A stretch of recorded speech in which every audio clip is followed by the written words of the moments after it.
really grateful to have Darius here, and I was thinking if you were playing that in your car, how appropriate that might be at times.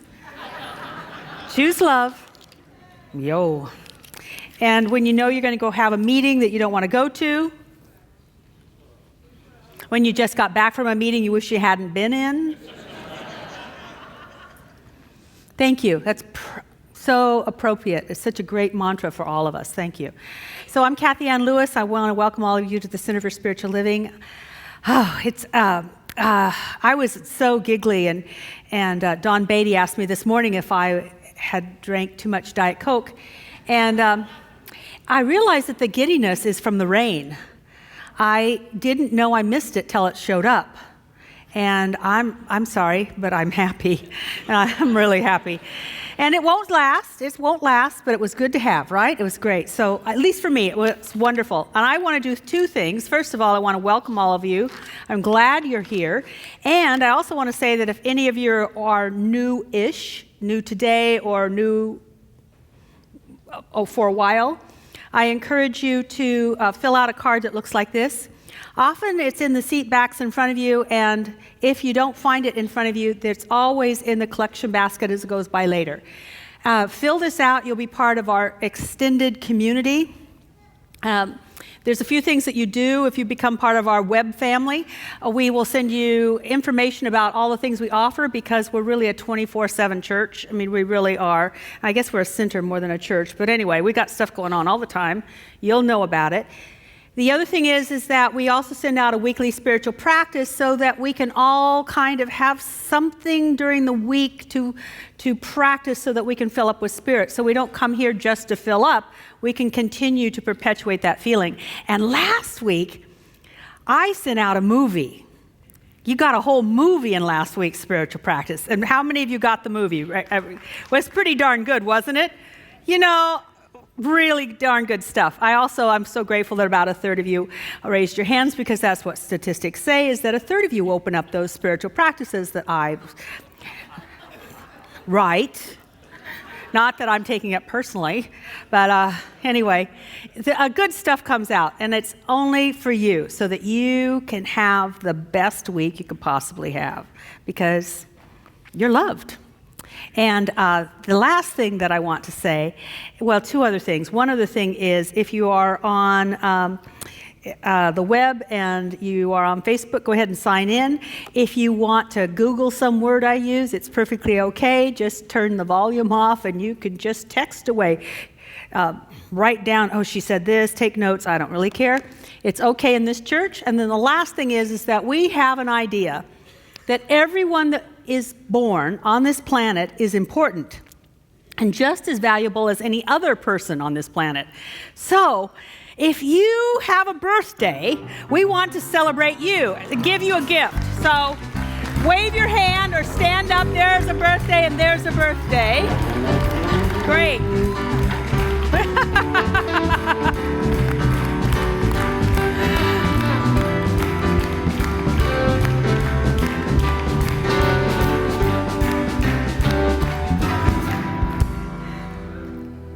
So let us take this moment right here and now just to focus on our breath,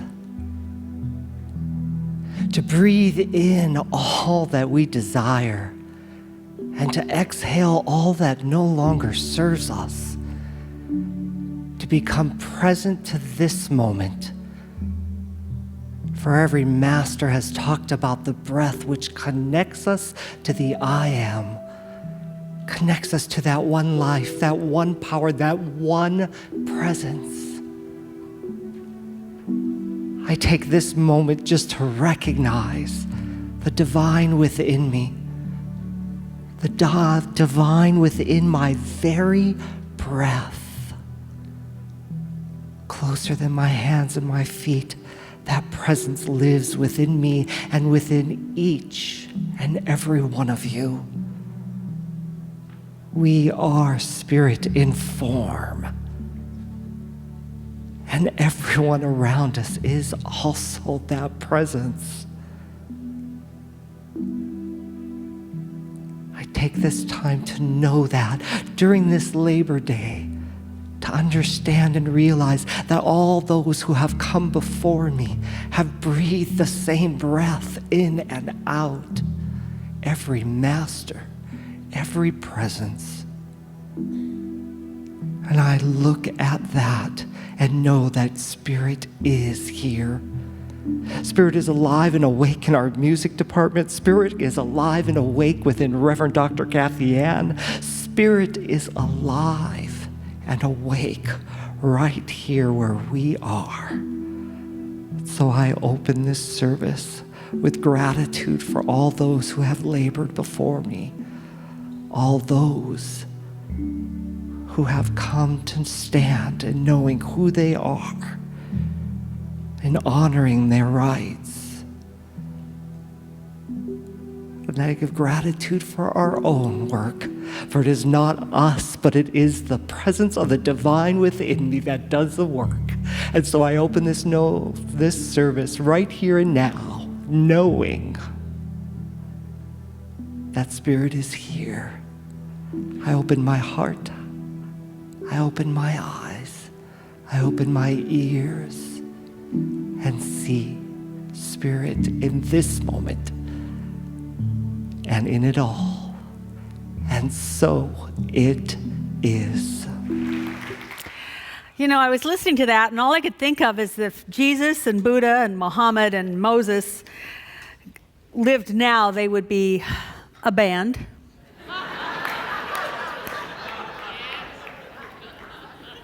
Called the Mystics. And we'd all go. One of the things that I love, absolutely love, is sharing with you people that I've gotten to know either through classes or just through their sharing. And so it's no exception today that this wonderful gentleman has shared his story and his journey with me, and I absolutely love it. Nick Menke.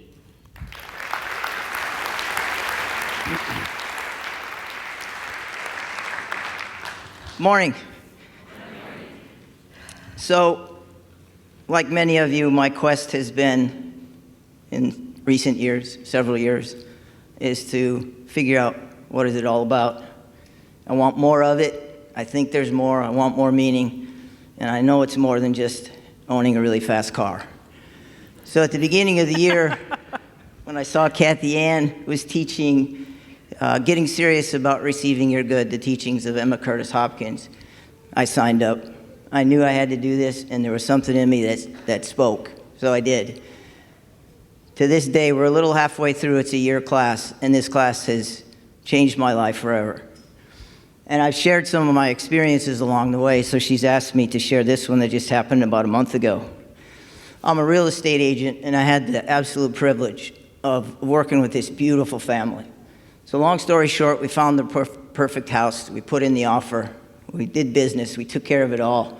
And we got down to the closing date. All that needed to happen was fund it, get the recording numbers, and I got to give them their keys. So we were waiting, and we waited, and we waited, and I started seeing emails being exchanged through the lender to the escrow agent who was in charge of getting this closed.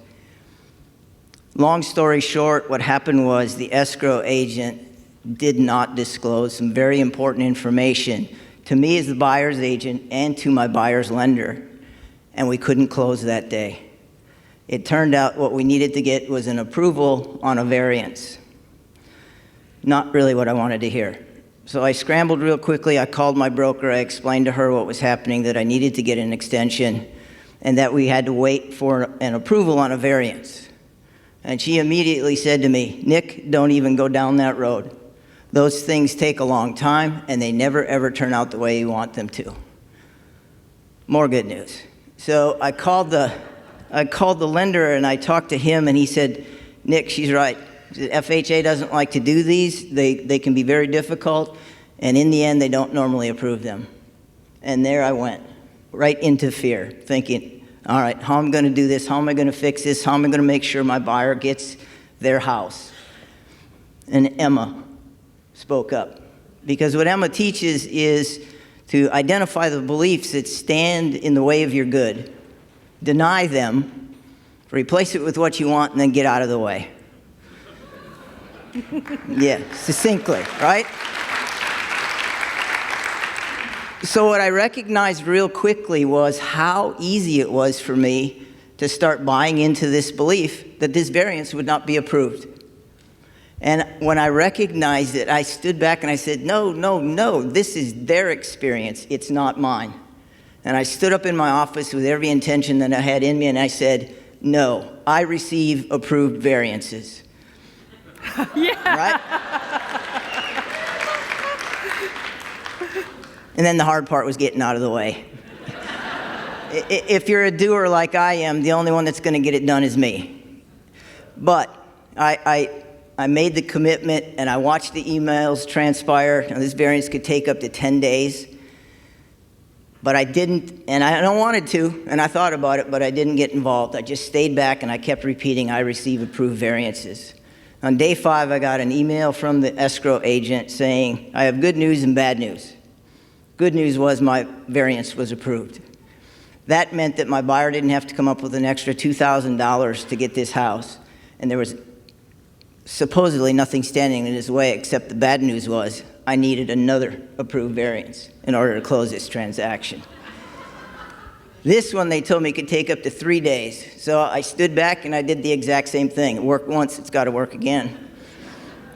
And I called my buyer, and I acknowledged, I know this is scary, I know this is frightening. I said, but trust me, this is going to work.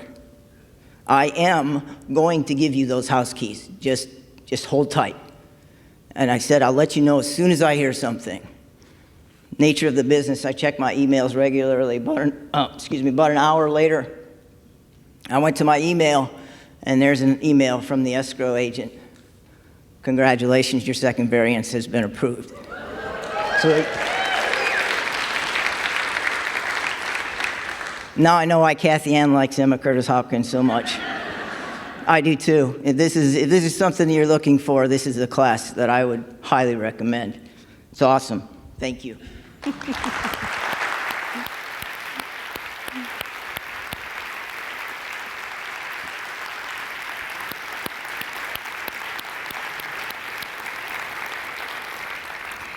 Truth is, Nick, you're awesome because you work it. Doesn't matter what we know, it's what we apply. Really. And we all know more than we need, don't we? I mean, how many of you wish you just didn't know some things?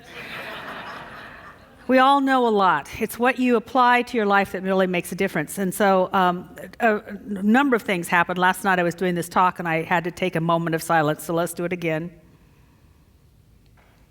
Summer is coming to an end. Oh. Okay. You know, it's been a great summer. And yet the earth is telling me that it's coming to an end. It's getting fallish, not quite fallish. And on our property, the leaves are already falling from the tree, and yet it's been warm and sunny. So the earth knows, Mother Nature knows, that things are shifting and changing. And I know that for myself, I still am influenced by just being a child. Well, we're all influenced by being a child, but when I think of fall, I think of going back to school. I still think of a calendar should be from September to September. Really. Start school, get through it, finish school.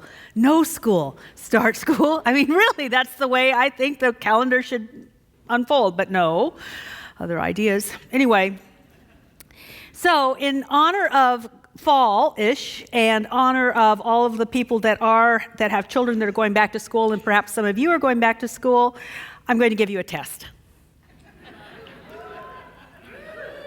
It's only a test.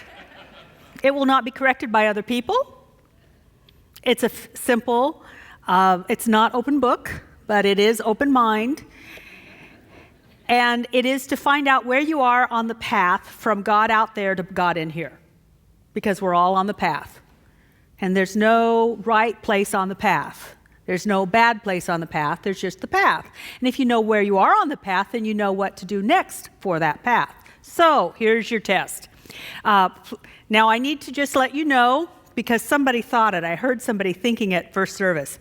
You cannot include times that you sleep. Because I'm going to ask you percentages of time, And some people would have actually thought, well, yeah, I'm really peaceful like 33% of the time because they're sleeping. So take away sleep, this waking hours. Now, here's how I would like you to answer the questions I'm going to give you. I will give you 4 questions. I'd like you to answer them in a way that they just come up from you. Don't think about it. How many of you are thinkers? Logical? Oh my goodness. You are so different from first service. They're like, oh no, we never do that. What? Oh no, it's just how it feels. Honest. Whoa, who are you people? Anyway, so that's great. I can deal with it. So this one time, do not answer by logic. Answer by what intuitively comes to you, all right? And here's the other thing. I'm going to ask you questions that have to do with percentages of your life. The end has to equal 100%. So no fudging, like 50, 50, and 50.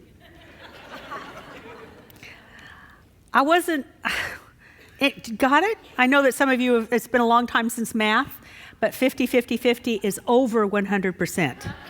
All right? Right? Take a deep breath. Let yourself know the answer to these questions. First question is, what percentage of the time do you struggle, worry, are frightened, the victim of others' actions or circumstances, or just a drama queen?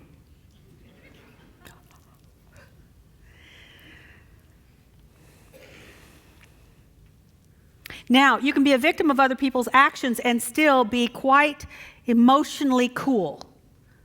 It's inside. So this is really inside deal. Because I've come to the place where I can honestly believe that it's their fault, but you'd never see it on my face. So, percentage of time that you're struggling, you're worried, you're frightened. Oh, and this is the other one, out of control. The victim of others' actions and circumstances, or just a drama queen. All right, percentage is next question. That's a percentage. Next question. Percentage of time you feel successful achievements as a result of your own efforts. You can overcome it. You did overcome it. You did it. Percentage of time you feel successful achievements as a result of your own efforts. You overcame it. You did it. Oh. You do the Rocky dance. Where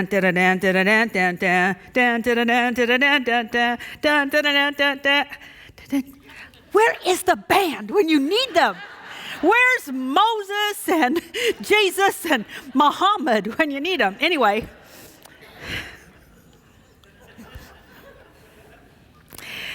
You just had no idea spirituality could be this much fun, did you?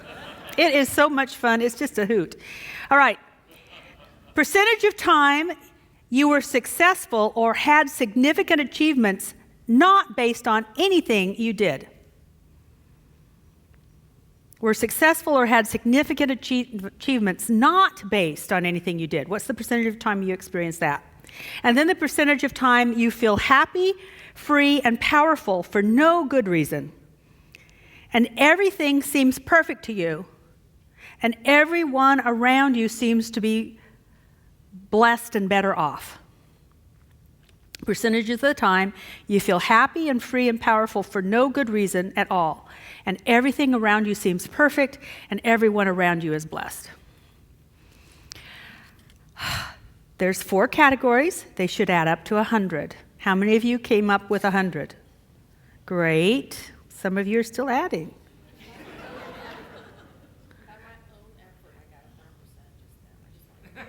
100%, you do a lot, but it's by your own effort. 100%, well, that was easy adding, wasn't it? I don't struggle, I just make it happen. Great, cool. So, let's talk about what all this means. And what I'm going to talk about is kingdoms of consciousness. Kingdoms of consciousness for the individual and kingdoms of consciousness for us as an evolving society. Because just as bodies evolve and animals evolve and the earth is evolving, so too is consciousness evolving. And the first consciousness, the first thing, if you answered, or you know people, because you probably aren't here, but I bet you know people who are out of control, struggle, worry, are frightened, are drama queens. You know drama queens. And they're the victims of actions and circumstances. Anybody know somebody like that? Great. They are in Kingdom 1, which is pre-personal consciousness. And for most of the history of human life, we've been in pre-personal consciousness.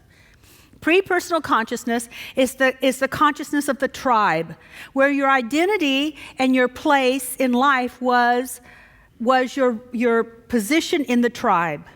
And to survive, you needed the tribe, and everything was about the tribe. So people would sacrifice themselves for the tribe, to keep the tribe going. They would, if you hurt one, you hurt me. Even our 10 Commandments was tribal consciousness. Thou shalt not kill? Are you kidding? And then they went to war? No, it's thou shalt not kill your tribe. Not thou shalt not kill. Did you read the Bible? It's all tribal consciousness. And through most of history, it was tribal consciousness. Because people needed to fit in. There were very few people who questioned what was going on, because if the society was going this way, they went that way too. Now, there was always some people that stood out, but those are the people we study in history. It's not a bad place to be. But you always are coping with what's happening to you. Pre-personal consciousness is the consciousness, or when you're either there as a society or there as an individual, it's happening to you. It's happening to you. It's not my fault. It's happening to me.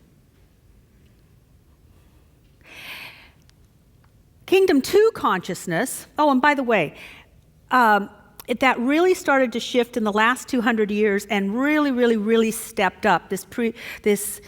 This going beyond pre-personal consciousness started to shift and really be ramped up in the last 50 years, and I'll explain what the next consciousness is. Kingdom 2 consciousness. So those are for Cindy Clay and her gang. You are successful and you have achievements based on your own results and efforts. You overcame and you did it. The Rocky Group. When you're experiencing this, you're experiencing Kingdom 2 consciousness, and this means that you're moving into personal consciousness, not pre-personal, but personal consciousness. So you now know that you have power and volition. You get to choose things. You are awakened to the dominion and your ability to work with mental laws, and also just the fact that you don't have to go along with the tribe. See, before pre-personal consciousness, you wanted to go along with the tribe, because one of the ways that the tribes would kill somebody that acted out is to shun them.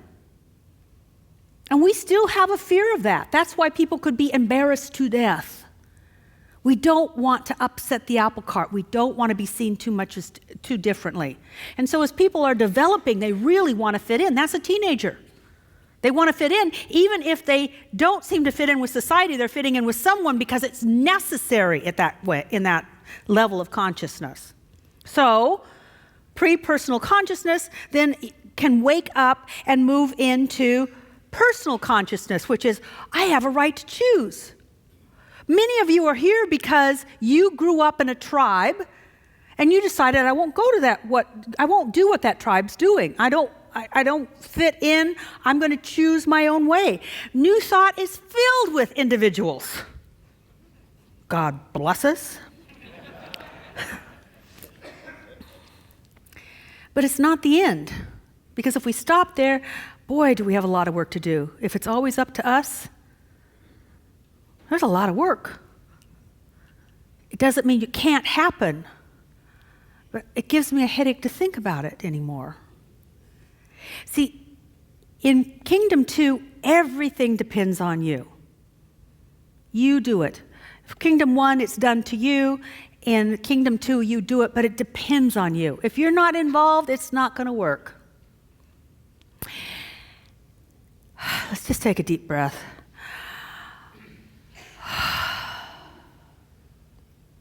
Tomorrow we celebrate Labor Day, and it was created not to give people 3-day holidays. It was actually created to celebrate individuals stepping up and saying, no, we have rights too. Anytime anybody claims their rights, we should celebrate it, whether we're in agreement with that particular movement or not. Every single person who stands up and says, I have a right to happiness just because I'm alive, that should be celebrated. Our country's based on that.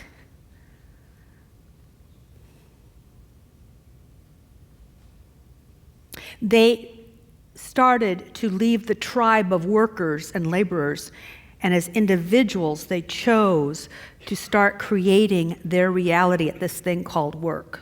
That's what Labor Day is about. We should honor that. Now, we could stay there, but wouldn't it be more fun to have success or significant achievements not based on anything you do? That's Kingdom 3. That's transpersonal consciousness. So we had pre-personal consciousness, personal consciousness, and transpersonal consciousness. This is where you're aware of your unity with life, you're aware that there's something greater than you, and you're not solely on your own. And it takes waking up, because it's not tribal consciousness, it's not individual consciousness, it's actually trans consciousness, like you realize that you are part of something, but not a tribe which is small, the universe which is big. Transpersonal consciousness. And you start to let that universe act through you, to move through you, to do things through you. So it's no longer to you, and it's no longer by you, it's through you. Your unity with life and good stuff can happen through you when you live in this conscious awareness that you're really letting God act in you, which is so beautiful that Nick shared what he shared. I asked him to speak, but I don't keep track of this stuff. The music, the power speaker, thank you, Nick, for being today, because it's exactly what God wants us to hear today, which is you got to know what you want, and you got to get out of the way. It's going to be a dance. Know what you want and get out of the way. And then you know what you want and get out of the way. Know what you want and get out of the way. We may be the first church that has our own dance. I know neighbors will never be the same now. Yeah, we want that metaphysical dance. Yeah.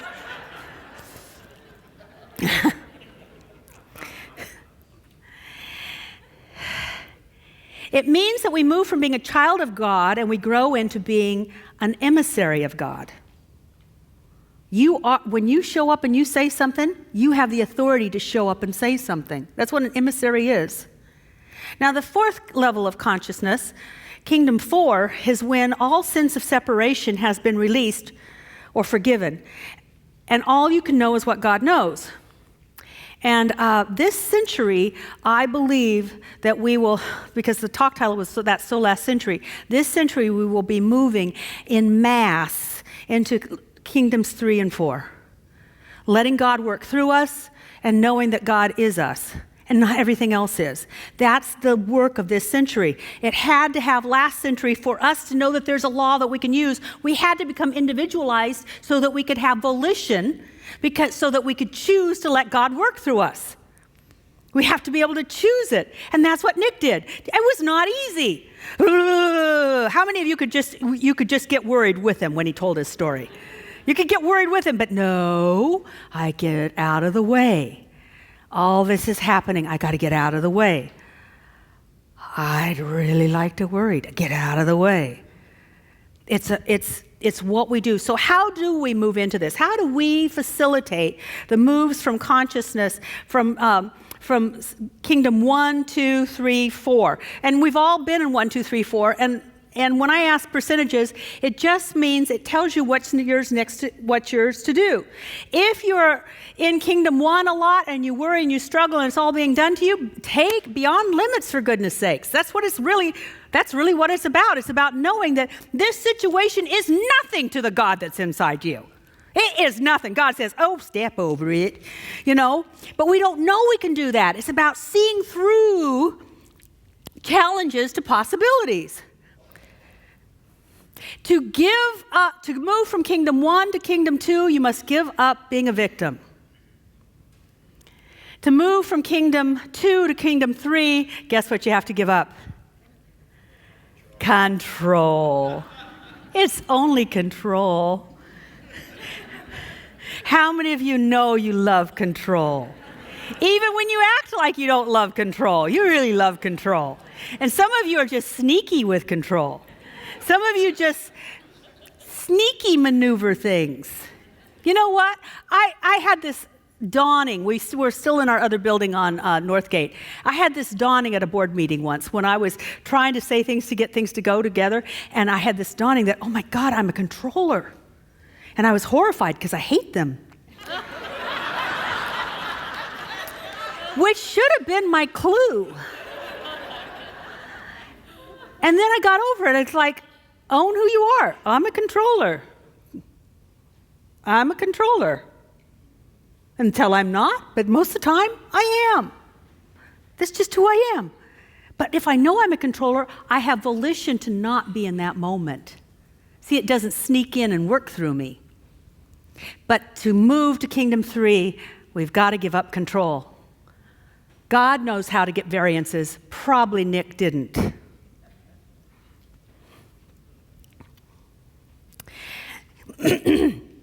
To move from kingdom 3 to kingdom 4. Could I have that drink? To move from kingdom, now you're going to know what I'm addicted to. Please don't judge me. It's almost like I'd rather have a beer in here than a Diet Coke.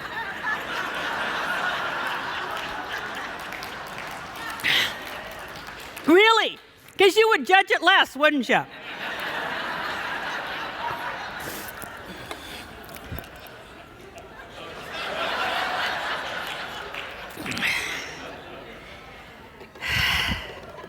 All right, go on.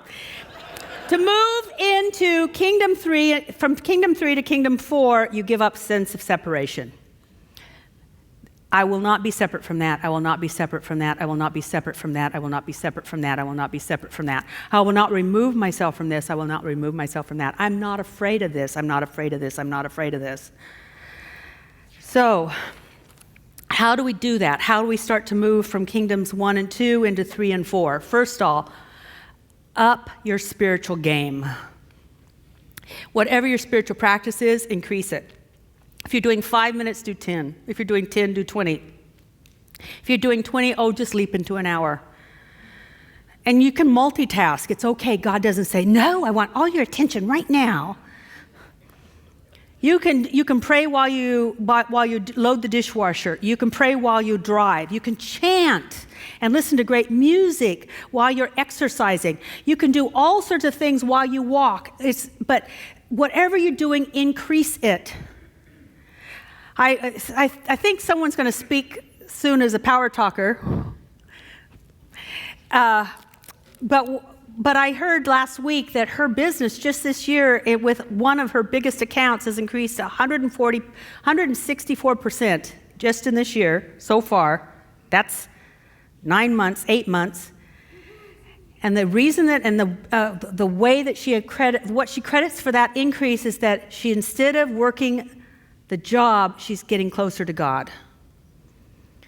When you say you don't have time for spiritual practice, I don't know how you have time for no spiritual practice, because everything else gets multiplied.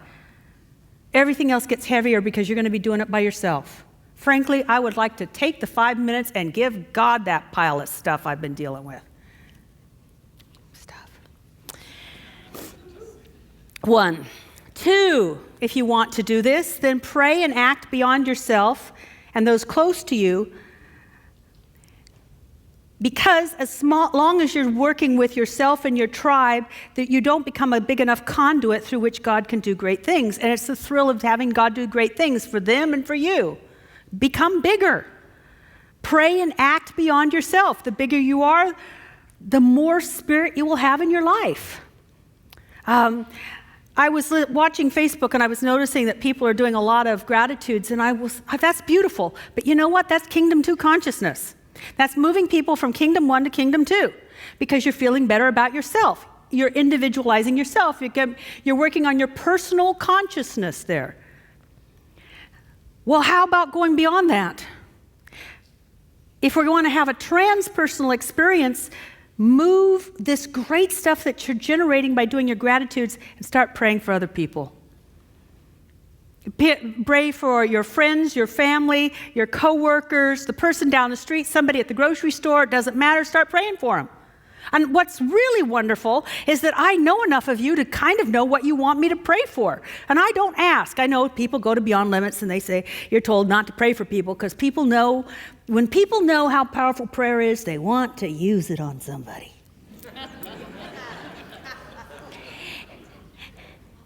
And so when we say don't pray without asking, what we really mean is stop trying to change the person with your prayers. Because if you honestly think that God would manipulate another person, you will find yourself being manipulated. So we just say, don't do it. But goodness, how many people would say no to more health? How many of you would say no to more wealth? How many of you would say, no, got enough love? No, my self-esteem down here is as good as I could ever want it. You know, it's manageable this way. I mean, who would do that? No, just want this small little bit of good. You can pray for people. You just don't pray to have it turn out the way you expect it to turn out. If somebody wants love, stop making it up that you know that your cousin's the right match for them. It's just silly. You know it is. That's what we mean. But you know what? I know people and I pray for them. And I got so high last night. And I know it's no big deal now that it's legal.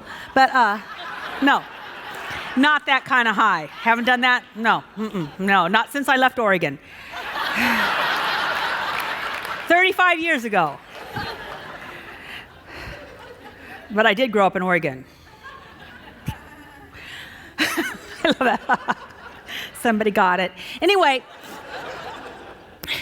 but I got so praying for other people fills you with such aliveness. I then had to pray just to be able to go to sleep.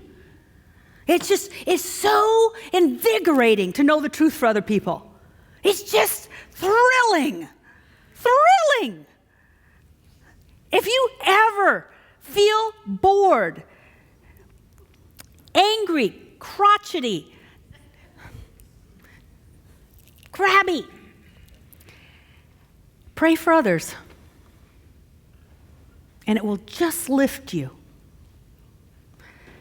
Just lift you. And if you can't think of anybody, just read the newspaper. The next thing is, if you want to move from kingdoms 1 and 2 to 3 and 4, do what Nick told you about, which is get out of the way, which means you do make a covenant with God that God do what God's supposed to do, which is answer your prayers. If it harms no one, your prayer is God's will if it expresses more life and harms no one, including yourself. So if you ever go, I don't know what God's will is, ask yourself, does it express more life, harm no one, including myself? If you can say yes to that, it's God's will for you. Go ahead and sign up. I mean, thank you, Nick, for not saying, I don't know if it's God's will that they get this house that they've been hoping for all their lives, and they've already, told their landlord that they're moving out, but maybe it's not God's will. Why wouldn't it be? See, we get real. Have you noticed that some people don't mind their own business? And your business is to accept the blessings of God in your life. And the rest of it's God's business. So, I love it. Nick did this. He said, this is what I want to have, and I'll get out of the way. You make a covenant. The covenant is, God, I now accept blank, and I will do my part, which is to get out of the way. And I'll let you do your part, which is to make it happen. It's a covenant. A covenant is a binding contract. God's been making covenants with people forever. The covenants, I just love it. Binding contracts. I'll let you do this. I'll get out of the way. Fourth thing to do, to move from kingdoms 1 and 2 to 3 and 4, is to start seeing God instead of problems. Easier said than done, but so easy that we miss it. It is so easy we miss it. So I'm going to take a volunteer. La, la, la, la. Show and tell time. Oh yes, I even have a chair for you to sit in. So let's see. Who would like to volunteer? Cynthia? It's about time you moved out of Kingdom 2.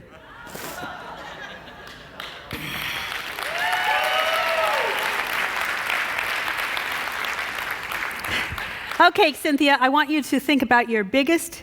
Now, if you don't have a problem, you don't get to play. No, I got one. Okay, all right. I thought you might have already handled it.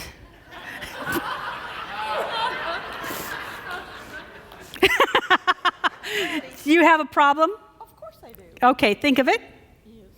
Okay, I want you to think about it. And we're going to help her. We're going to help her move beyond it. So that, we're going to see her in a totally different way. So, Cynthia, you've got your problem? Mm-hmm. And what's it feel like? Tell me what you're experiencing. You don't have to say what the problem is, but do you feel anything in your body? Yes. Oh, you do. Oh. Yes. Mm-hmm. Yeah, here's your microphone. Oh. It's recorded Just for the viewing quadrupled. audience. So tell me what's happening in your body when you think of your problem. I get a little knot in my stomach. Okay. All right. So what we're going to do is we're going to look at her, but not quite at her. I want you to look right in front of her boots. You just don't look down. Sit there. She's my friend. This is why I don't have a lot of friends.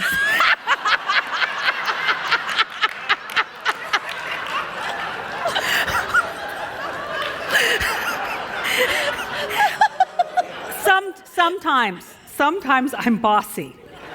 It goes along with controlling. Anyway, all right. So please. You don't have to say please to me, Kathianne. I wouldn't say please to you. It's okay. No, I'm trying to turn over a new leaf. Please just sit there and think of your problem. Mm-hmm. All right, so everyone else, your attention's right here in front of her. Because everybody, and even if you can't see in front of her boots, imagine that you are looking through the heads of other people. You're not looking at her, you're looking in front of her, okay? So, when they're looking in front of you, what's going on in your body? What's going on with the problem? I wasn't focused on it. I was focused on my boots. So. No, that's, okay, think of your problem.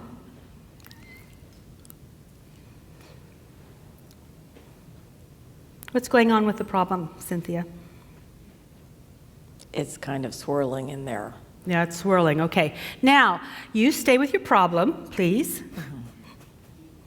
And all the rest of us are going to now look at Cynthia. Just look at Cynthia. You were looking here. Now you're looking here. Okay, so look here. Okay, Cynthia, what's happening with your the issue of your problem?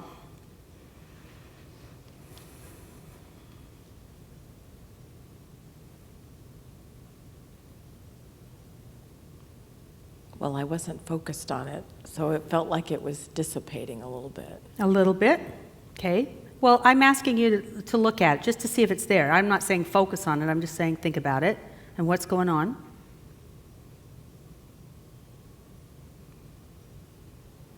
It feels like there's a lot of people supporting me. Okay, they're supporting you. Is the problem still there? Mm-hmm. Mm-hmm. Does it seem, if it, in magnitude, does it seem lesser or more or swirlier or what than when we were looking at your boots? It seems smaller. It seems smaller when we're just looking at you and not looking down. Mm-hmm. Okay. Now, we're going to look someplace else. And I want you to, for all of us that are looking somewhere else, we are actually looking not so much at Cynthia, but kind of at Cynthia's very essence. So we're all looking somewhere. What's happening to the problem, Cynthia?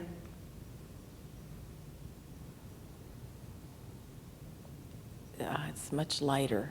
Really? Anything else happening? I so want to get this right, Kathy. Yeah, because otherwise we'll lose our friendship. That really worked for me too, just then. No, just tell us what's going on. It seems lighter. What else is going on? Well, I'm starting to breathe and feel more relaxed. Uh-huh. And it feels like things are moving up here. Really? Okay. Would you say that you could handle the problem? Does it seem like it's more like when we were looking at your feet and then we looked at you, your relationship to the problem, how is it now? It doesn't feel like I'm clutching it in here. Okay. It feels like I'm releasing it. The problem? Okay, great. Thank you very much.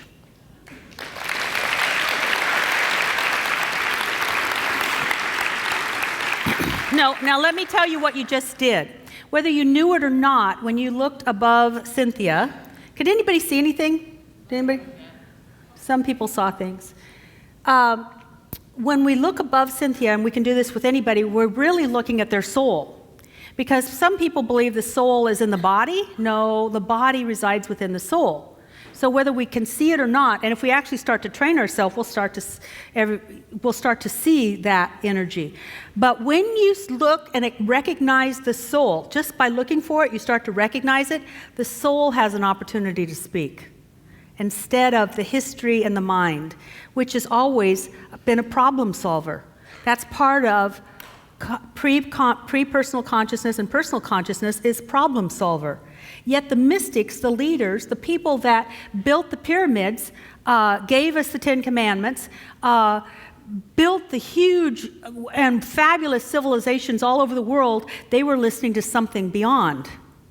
So we start to train ourselves to listen to beyond by just simply looking up just a bit beyond. And the soul is given permission to speak. And the soul says, yeah, there's a problem, but probably we can handle it. Did it seem like that? Like it's still a problem, but you could probably handle it. Okay, so does it get the idea? So you don't, you shift your focus. If you want to be used by God, you start seeing God instead, you start seeing God instead of problems. Because if our friend comes to us with a problem, don't we agree with them usually? Isn't their whole purpose is to talk us into it? I mean, really, do you ever share your problem and not to really try to share how bad it is? And don't we listen out of friendship? What if we just listened and yet continued to perceive their free soul and waited for them to come up with their own solution? This is so good. Okay, so I love you, I bless you, and we have to honor you. So stand up and give her a hand.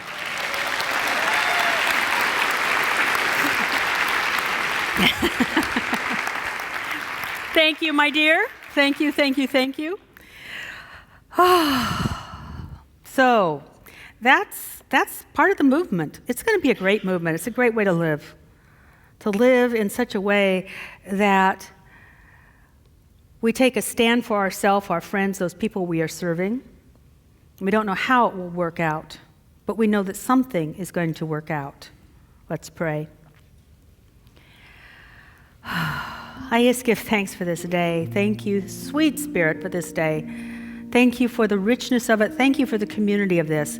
Thank you for the willingness for each and every one of us to step into a greater pond of life.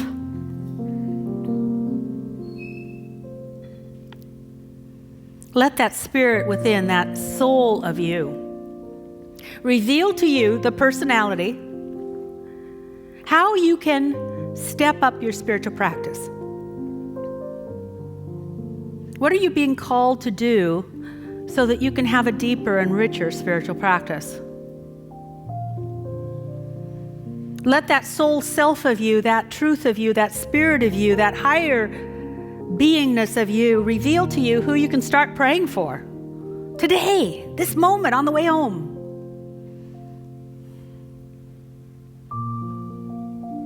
Make a covenant with the self of you, the soul of you, the spirit of you.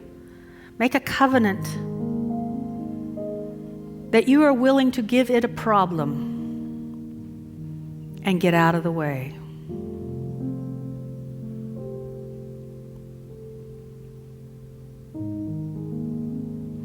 Let the Spirit of God, the truth of God, the life itself give you eyes to see the soul, the great soul of every human being, every dog, every cat, every frog, every mosquito. May we start to see life as God sees life. May we recognize it, honor it by looking for it.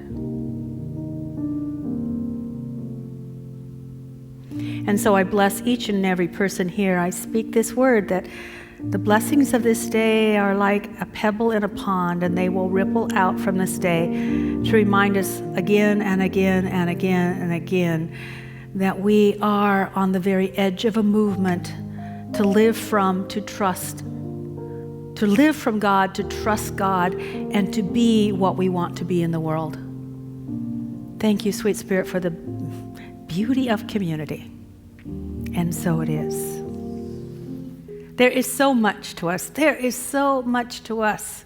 And the great frontier is not space, and it's not the bottom of the ocean. The great frontier is our own soul, our own magnificent, eternal, everlasting, infinite expression. And so as we touch that essence in this moment, from that essence, from that consciousness, we bless our gift, so that we not only share our gift with this community, we share our essence and our consciousness.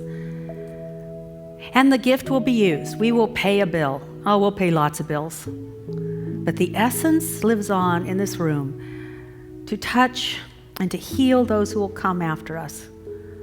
Thank you, sweet Spirit, for every gift, the gift of consciousness, the gift of substance, all the gifts. Thank you, God, for every person in this room and every person not in this room and every person watching on through the web. Everyone, bless them, bless them, bless them, and so it is.